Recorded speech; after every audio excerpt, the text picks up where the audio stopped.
Welcome to Keeping It Real, the largest podcast made by real estate agents and for real estate agents. My name is DJ Paris. I am your guide and host through the show. And today is our monthly series called Closing Time with Chris Linsell from TheClose.com. Now, this is a partnership between Keeping It Real and TheClose. And let me tell you about TheClose. TheClose.com is the kind of real estate website designed to give agents, teams, and brokerages actionable strategic insight from industry professionals. They cover real estate marketing, lead generation, technology, and team building strategies from the perspective of working agents and brokers who want to take their business to the next level. Please visit theclose.com. That's TheClose.com and subscribe to their newsletter so you can get notified every time they publish an article. And by the way, they just redesigned the website. It's actually cleaner and even easier to sort of navigate. And although it was always pretty easy, but they've given it a facelift and it looks really cool. So definitely check it out, theclose.com. And with us as always is Chris Linsell. He is a staff writer and a real estate coach for The Close. Chris is The Close's resident expert on real estate topics ranging from marketing, lead generation, transactional best practices, and everything in between. He's a licensed agent in the state of Michigan, and Chris has been part of hundreds of real estate transactions, ranging from modest rural starter homes to massive waterside compounds. And when he isn't writing, you'll find Chris fly fishing or performing on the stage of his community theater's production, and also spending time with his two little ones and his wife. Chris, welcome once again to Keeping It Real. We're excited to have you. DJ, always good to be chatting with you. How are you? I'm good. I'm good. And I am really excited to, Chris came up with a great topic for today that I hadn't thought about as concretely as he was, or succinctly really as he was talking about it. And I'm so grateful, Chris, to you for this, because I think this is an ongoing challenge. And I'll tell you to sort of set the stage of how as you were talking about it, one thing that popped into my head and we're like, what are we talking about yet? We haven't said it. But I will say, if you are a real estate agent, and I am technically, even though I'm not a practicing one, but I get all the emails, the same emails that real estate agents get. And one email that I've been getting over and over and over and over again over the last, I would say, year to, I guess maybe 2 years, to be fair, because my memory isn't so great about when this started, but certainly within the last 2 years. And it actually got one this morning. I'm getting these random emails from people I don't know who say, hey, I am generating a lot of leads online.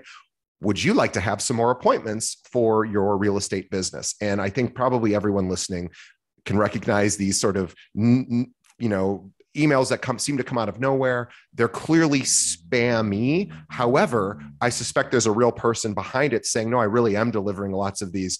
I've never engaged with these, but anyway, the reason I'm bringing this up is a topic we're going to talk about today. And I'm wondering if there's a connection between the rise of those emails and our topic today, which is how do real estate agents, and I have to give Chris absolute credit for this topic. I'm taking a lot of the fire from Chris on this, but we'll get to him in just a moment. But how do real estate agents prepare to work with Generation Z? And how does the real estate industry begin to adapt so that not only can the Gen Z group want to engage with real estate agents, but also possibly become real estate agents?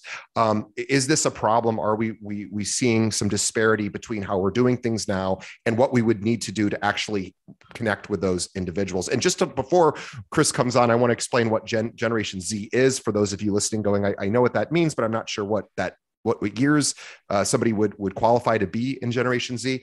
Anyone who's born between 1997 and 2012, which basically means anyone from the age of 10 to about 25 is in Generation Z. So at the high end of this age range, we have people in their mid-20s who are going to start thinking or possibly thinking about home ownership. So Chris, that was a big, long update, and I hopefully didn't steal too much of your thunder, but wanted to set the stage for our conversation. First of all, I thought that was a wonderful setting of the stage. Thank you. I will take that. I think you laid it out I am very curious, as I hope other listeners are, about this conversation. And I want to put a little bit of a fence around what DJ said before we embark on this journey together. So I want everybody to think, if you're listening to this right now, I want you to think about who your typical real estate buyers and sellers are. Right now, if you are an active agent in the business, if you're full-time, even if you're just part-time, who are the typical people who are buying and selling? Obviously, everyone's business is different, so everyone's answer is going to be a variation, but I bet you it's a variation of the following factors. We've got baby boomers who are spending their retirement money and are often purchasing, this is like the fourth or fifth or sixth home potentially that they've purchased or sold. Their experience, they've got the budget. We know how to market to baby boomers at this point. We know how to create business with baby boomers. And a part of that is because a lot of real estate agents are baby boomers. This is a generation we connect with. And then just below that, we have got the next set of generations. And we're not going to go through one by one here, but baby boomers were kind of the target for real estate agents as far as the ideal client for a long time.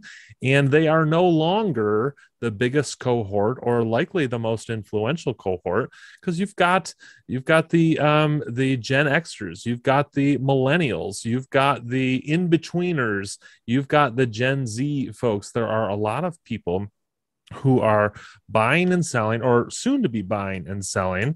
And quite frankly, the real estate industry is still focused a lot in the ways that we market to and focus on baby boomers. And this could be a problem. This could be an issue. This will be a problem and an issue, because I want you to imagine all of what you know as a real estate professional, the ways that you connect with your clients. A lot of the execution of that connection is going to change, and it's going to change in ways that we don't quite know yet. In fact, there are ways that we are going to have to conduct our business in order to close transactions that we may not have even discovered just yet. And for a lot of real estate professionals who have made their bread and butter doing it one way to one group of people, rinse and repeat, this can be scary. So let's talk about this. Gen Z, do we have a problem or do we have an opportunity? And DJ, I want to ask you a question about this, but I just want to start by prefacing it with another question. When do you think 4G, like the cell phone service 4G, the fourth generation of cell service, when do you think 4G became available in the United States? Any guesses? What do you think? Yeah, I sort of remember. I'm going to go with 2014, somewhere around there. You're close, but it was even longer ago than that. It was 2008 or 2009. Oh my gosh. That 4G came out. So let's put that into perspective. There are members of, what did you say the Gen Z bracket was, born between when and when? 97 to 2002. Okay. Or 2000 and sorry, I That's closed okay. it. I apologize. So the Gen Z folks, these are folks who 2012, sorry.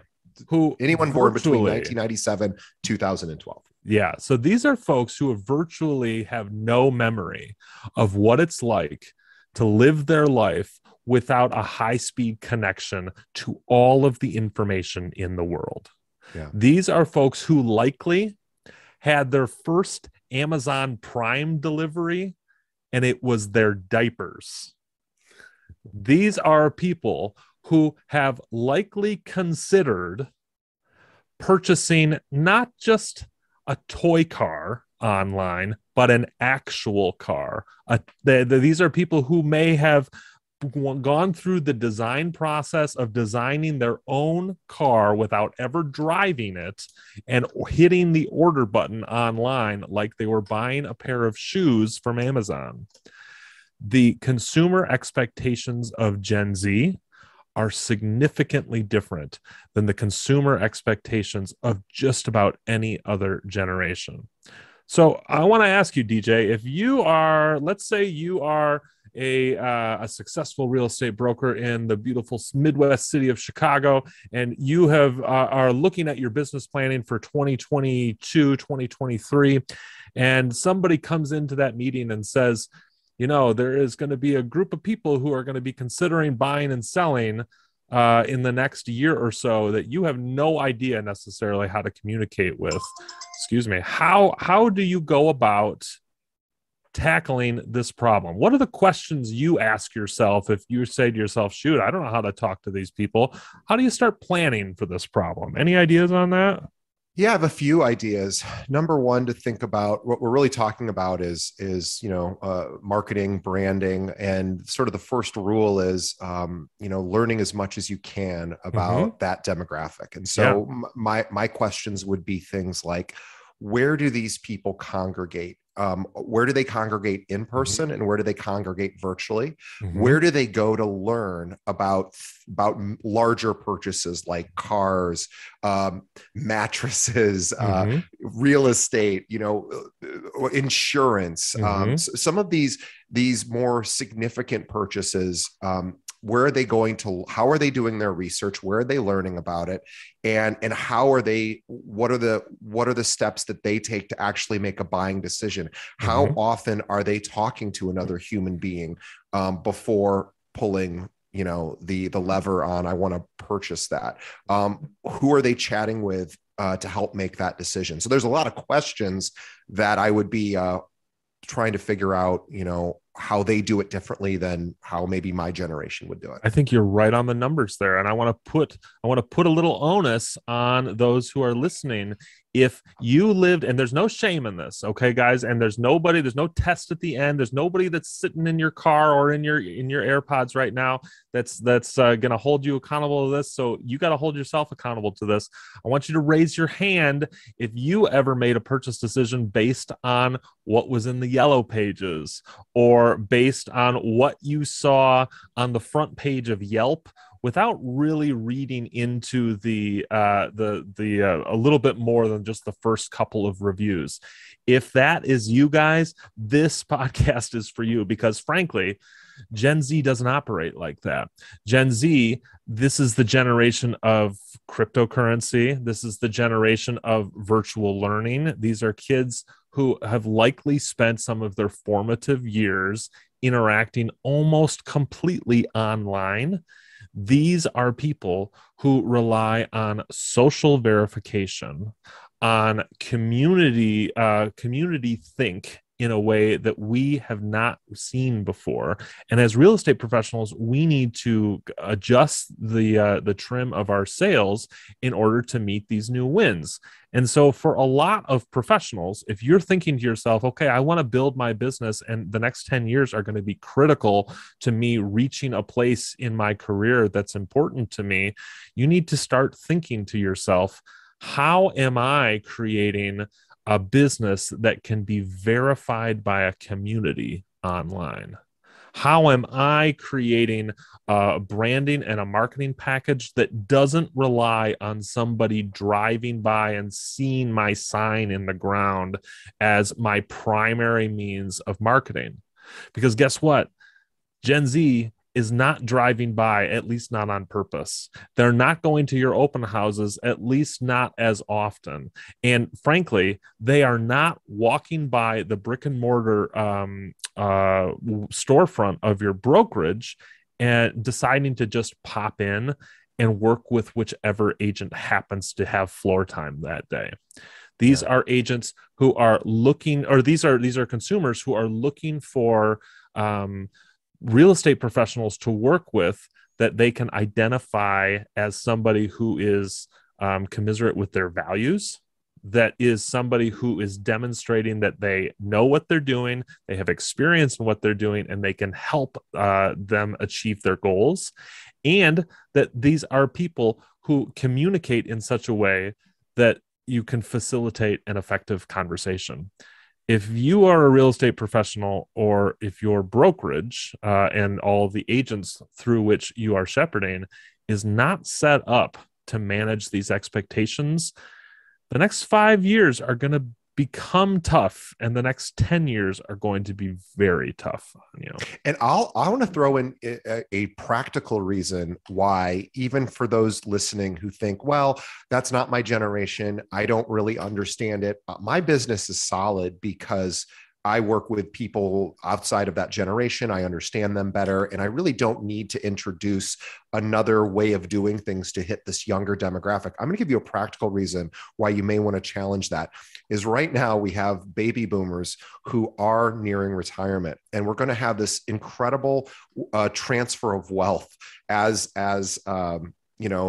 baby boomers retire. They're going to be passing and passing away as well. There's going to be a lot of money being handed down to the younger generation. This includes Gen Z. It also includes other generations, not just Gen Z. Mm-hmm. But if you want to think about the future, if you're working in a specific demographic, you need to look towards those other generations.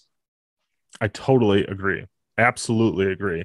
And frankly, this happens every time there is a kind of a passing of the torch financially and kind of buying power and selling power wise in the real estate market.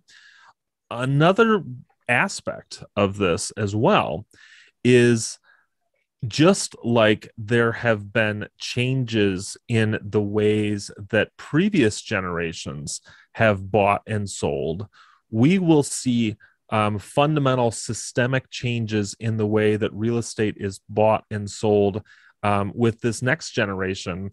But the twist on this is the next set of changes will likely be very technology heavy. And what I mean by that is it is within spitting distance, like within the next, I would say my prediction is the next 5 years. Other more conservative predictions have said the next 10 years, but I believe in the next 5 years, we will have a sanctioned, easy to understand, I say easy in air quotes, easy to understand method of using things like cryptocurrency to make real estate purchases. We are going to be having discussions around real estate and as NFTs. In fact, the first legitimate NFT real estate auction in the United States just took place. This is something that's going to become more mainstream than we anticipate. And if you are not ready to have conversations with your clients about these topics, they will go to somebody who is. And that includes your baby boomers. That includes the financially literate and the more sophisticated buyers and sellers from every generation. These are going to become instruments of our business. And just because you have built a business in the past on this doesn't mean that it is a guarantee for the future. I mean, we built all cash businesses for quite a while until it started to become a thing that you could use a credit card in a store. And I guarantee you there were retail locations in the United States that are like, credit cards? What do I need credit cards for? I've had this all cash business for the last 50 years. I don't need to start messing with that. And those are people who ended up doing something else with their business time, because ultimately these changes will happen, and it's just a matter of who's going to keep up. Well, I'd like to talk about what we have observed about Gen Z. Chris, you and I, and we can maybe give some tips about ways in which agents can start to think about their presentation, whether it's an in-person presentation or a virtual type of presentation, whether it's just someone's social media, daily postings or videos they might be making or not making. But I just wanted to, Chris, throw a couple of when we were talking about Gen Z, I started thinking about what have I witnessed from people in that age range, what's important to them. And I came up with a couple of things, and I'm sure there's a much more exhaustive list we could find. But a couple of things came to me, and I've noticed this. Values. Gen Z cares about the company that they're purchasing from or the individual that they're going to be using. They care about what those people's values are, or more importantly, what values they are sort of talking about or demonstrating. They care about things like mission. And what is that? Like, well, what are you doing this for? Why are you a real estate agent? What's your mission? What's your story as far as what it means to you to be a real estate agent? They're not as interested I think in things like, hey, I'm the number one producing agent in my area and I've sold X amount. I think there's an inherent mistrust of numbers like that. And I just think it doesn't resonate as well with the younger generation. They want to know what you care about. They want to know that you have things like empathy, that you're demonstrating empathy, compassion. There's much more of as an agent, I hear you, Mr. and Mrs. Client. I understand you. I'm with you. I feel when you feel bad, I feel bad. And I'm, those are some of the things I've noticed. And also one last thing. How do you give back? I think Gen Z expects the service providers that they use to be very philanthropic, or at least have something that they're doing to better the community, the world. And that needs to be, so those are some of the qualities that I've seen in Gen Z. Curious if you have any thoughts about that. 100%. And I remember Gen Z is the generation. I call Gen Z a lot of different monikers, but one of the things I call them is the Etsy generation. This is the group who they don't go to art fairs, they go to Etsy. Yeah. And if they want like a custom, let's see here, like a custom leather wallet, there are literally hundreds of artisans on Etsy that can provide you with a custom leather wallet. It is not something you have to hunt endlessly for. You have literally hundreds of options. Does that sound like another market we know of? It's the real estate market. If I want to buy and sell, I literally, especially in major metros, I have thousands of agents who can execute essentially the same duties. These are people who are legally licensed to show me property, to negotiate on my behalf, to walk me through a transaction, to help me with the contracts, and to make sure that I close. To have a real estate license qualifies everyone. Everyone with a real estate license can execute on that. So how do you differentiate yourself? How do you not just be leather wallet seller number 64 and actually be something that someone says, okay, I want to work with you? Just like you said, it is a value proposition. It is does this person identify with the same things that I identify with? Is what's important to them what's important to me? Is that expressed through how they associate and build community? That's a part of the philanthropic conversation you are having.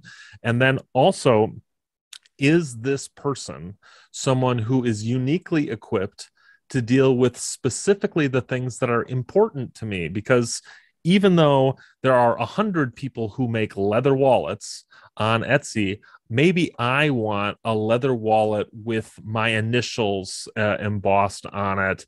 And maybe since, I'm a trout fisherman, maybe I want a little fish stamped on there as well. I am going to be looking to work with somebody who maybe has some of the same experiences that I do, that can identify with why this is important to me.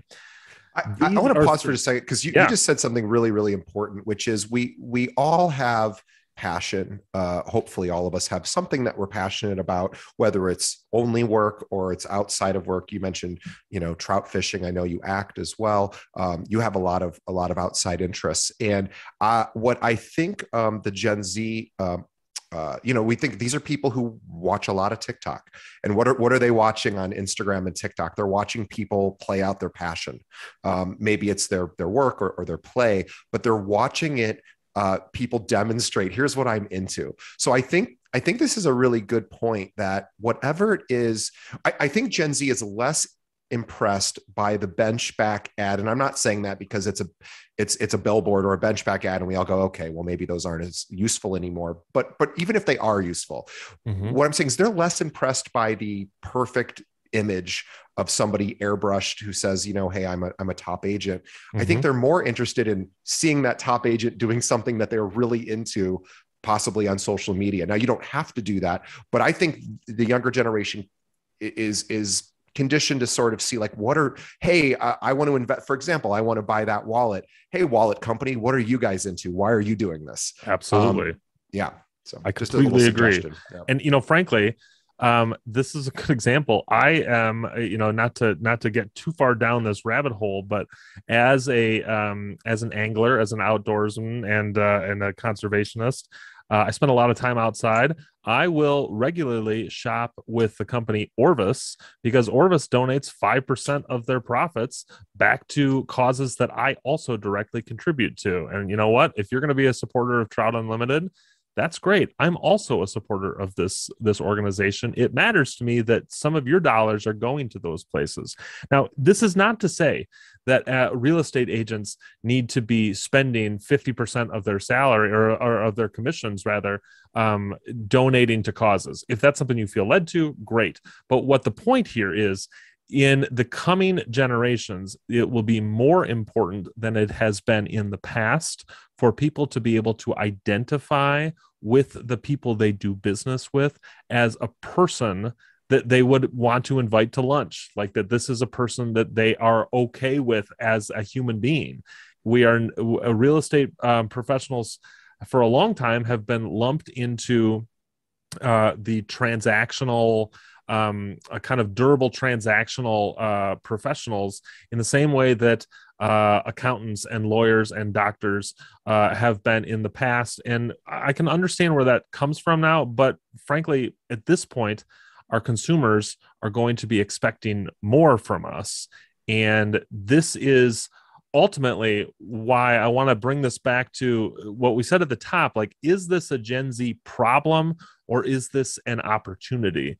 Because real estate professionals who can lean into these changes, who can develop an authentic brand and marketing push that demonstrates how they connect to their audience, those are agents and teams and brokers and managing brokers who are going to accelerate and who frankly are going to be unstoppable. And we can already see it happening. And it's not just because they're the kind of the cool kids in the room. The idea, like the ethos behind brands like At Properties and Compass, Yeah. is that they build brands around people, not around product. It is, we are not building brands around the word compass. We are building brands around compass agents. And this is something that the monolith style real estate brokerage, where it was all about the name at the top of a 50-story building, that's what got buyers and sellers in the door. That is changing. It's not the name on the top of the building. It's the name on the individual doors inside the office buildings. And so if you are structuring your business to build an authentic brand around you and the things that are important to you, you're going to accelerate through this. This is an opportunity to capture a new market in a way that really has not been presented before.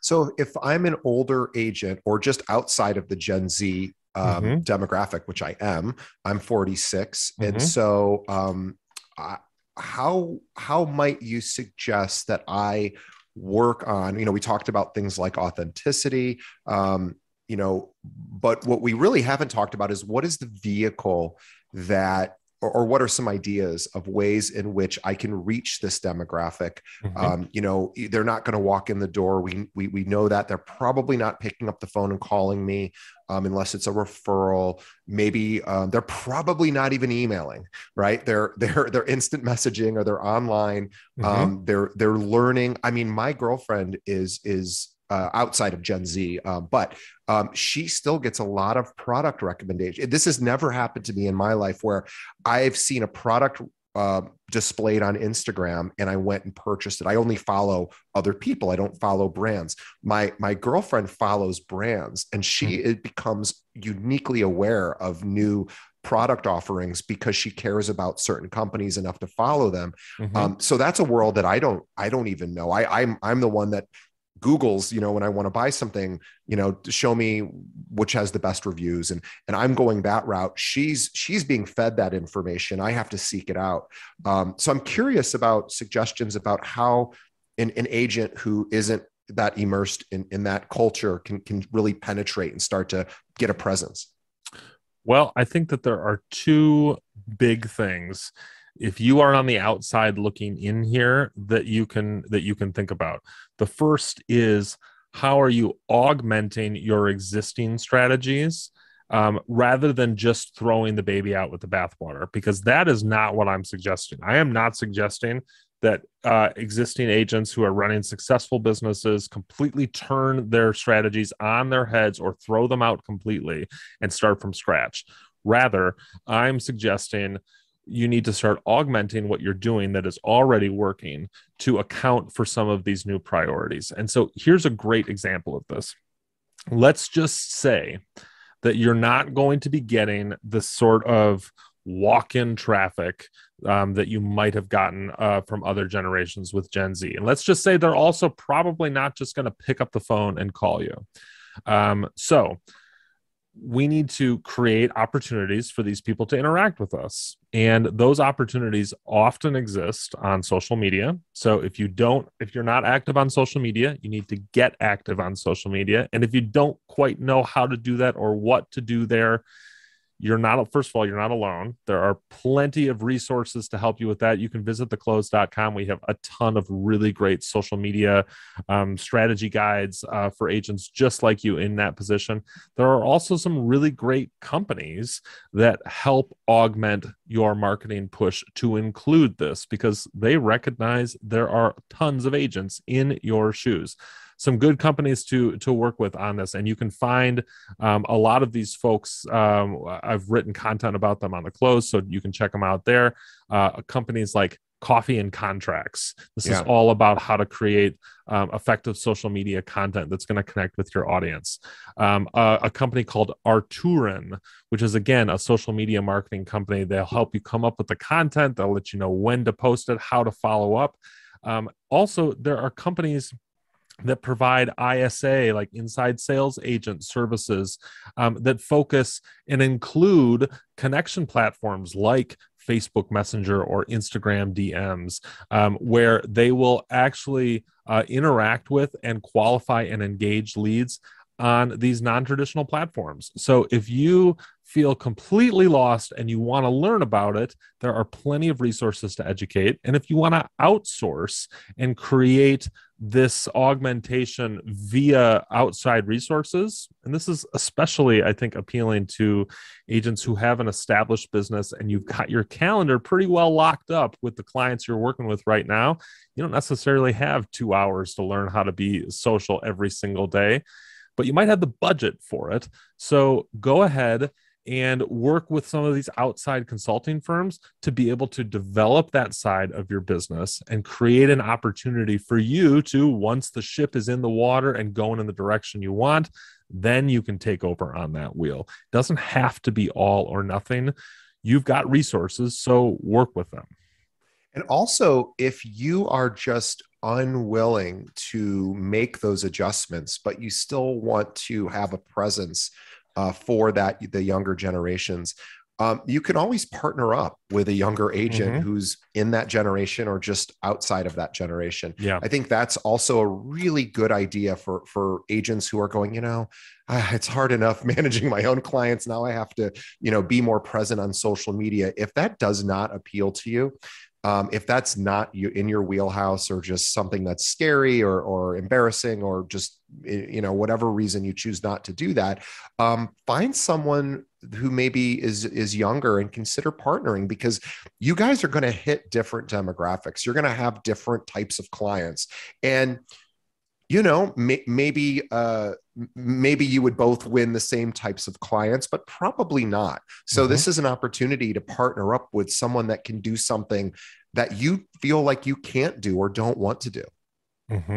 Yeah, I totally agree. And, I think that statement it kind of leads me very nicely to, I think, the last thing I want to say, which is kind of a word of warning here, which is, remember, guys, that if these are changes that you decide not to adjust to, keep in mind that not only is the next crop of buyers and sellers on their way right now, but also the next crop of real estate professionals are on their way right now. In fact, the oldest Gen Zers are likely in the business for a couple of years already.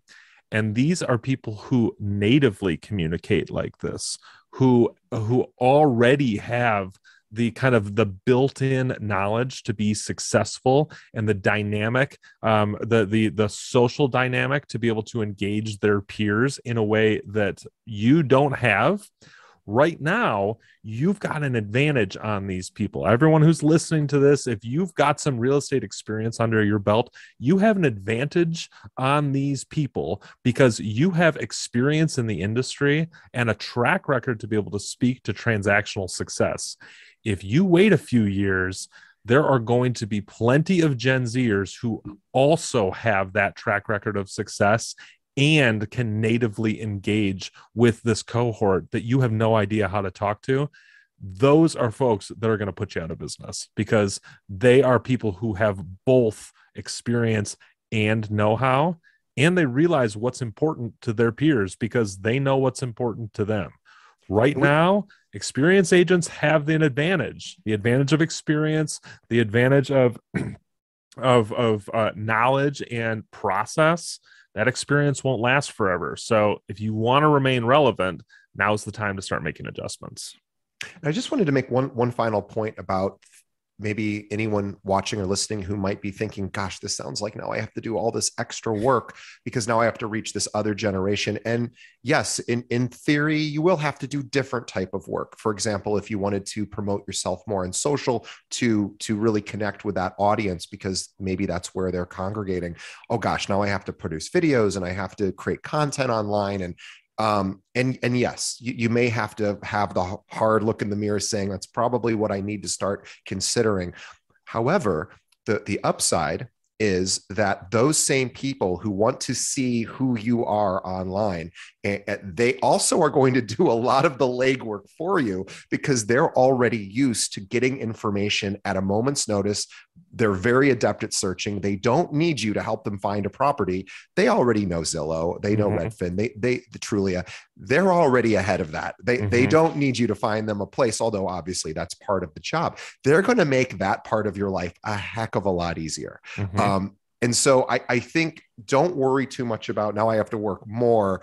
I don't know that it's working more. I think it's just like you said at the beginning, Chris, this isn't really a problem or an opportunity. It's just a thing. And we can choose to embrace it and we can choose to do something with it, or we can choose not to, and that's fine. But if you want to think about a longer term strategy, this is a great way to sort of go, okay, it's going to feel uncomfortable for a while for me to adjust. But at the end of the day, these Gen Z people are incredibly resilient. They're able to get information at a moment's notice, and you probably won't have to do as much information transferring as you maybe would with older generations. Yeah, you're 100% right. I like to think of this scenario the same way. A friend of mine, when I was a kid, his father was part owner of a ski resort in northern Michigan, and the father was fond of saying, because this I should preface this, the ski resort also had a golf course, and so they did golf in the warm weather and skiing in the cold weather. This wouldn't happen to be Iron Mountain by any chance, it's would it? Not Iron Mountain, but very similar Okay. spot. So my friend's dad used to say, whether you look at winter as an opportunity or a burden, it's going to get cold either way. So you can decide what you want to do with it. Because my friend, he always, he was kind of indentured labor into this. Like, he had to work no matter what. And he really liked working at the golf course because it was warm out and he got to drive the golf carts around and all that. During the ski season, he had to work outside and it was cold and he didn't like it.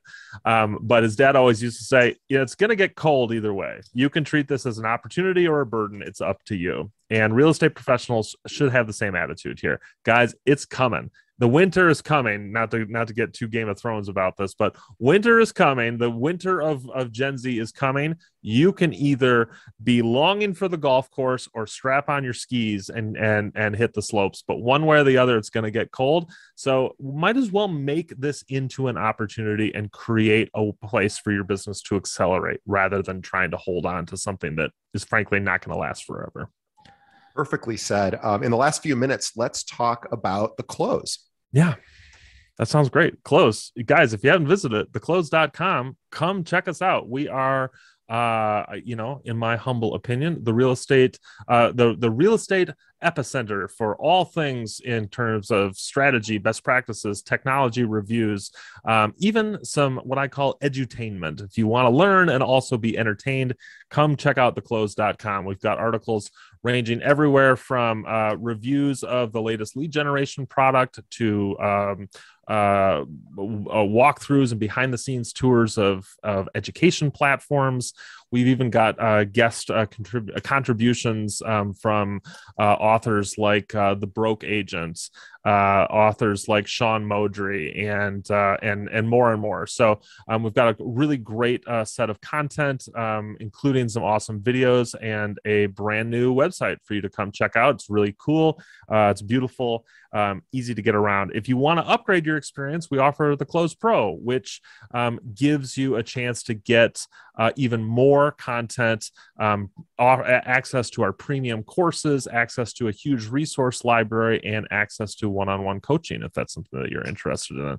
TheClose Pro, it's $199 a year. We have a ton of stuff that you can check out on there, and we would love to see how TheClose can be a part of your real estate success. So 99% of what you find there is free. You can upgrade your experience and go premium if you so choose.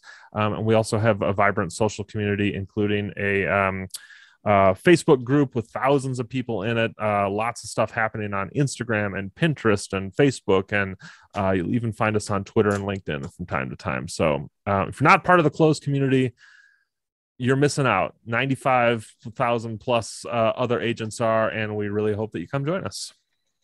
I really encourage everyone to go. These are long form articles specifically designed to help you grow your business. These are not 5 best practices at an open house that none of those 5 are actually helpful tips that you don't already know. This is all stuff you don't know, or you'll get confirmation from real journalists who really thoroughly research these particular topics to come up with their goal is to be the best, well-researched and well-written marketing advice, not just marketing advice, but just advice for realtors. And boy, do they deliver. Check out theclose.com. I highly encourage everyone to also subscribe to TheClose Pro. I mean, for $199 a year, if it helps you get one additional sale, obviously it more than pays for it, and it'll do more for you than even that.